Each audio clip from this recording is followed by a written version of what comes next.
Ibu! Ibu nampak tak ambil Nana? Nana dah lambat nak pergi kerja lah, Bu. Dekat sini, nak. Dekat sini. Ni. Ibu baru. Mana, Bu? Aduh, Ibu.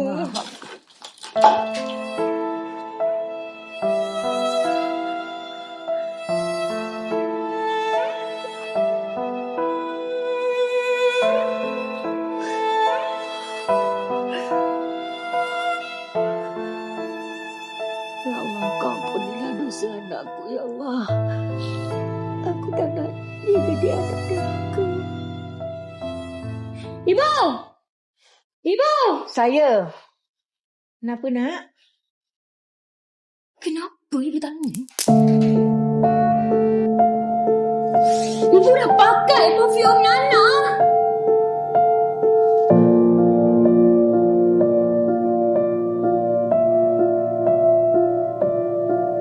Maafkan ibu, Nana. Ibu terasa rindu nak pakai minyak wangi itu dah bertahun-tahun. Nana. Nah, teman ibu buat cermin mata, nak.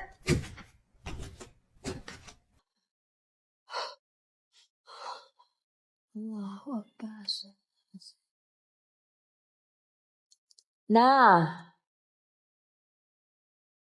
kalau Nana tak boleh teman, ibu pergi sendiri, nak, ya.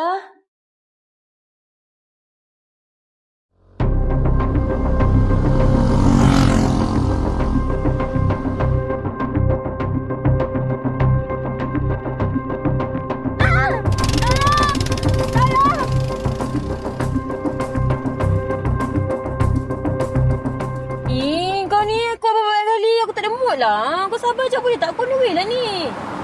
Jap aku kembali. Ya Allah.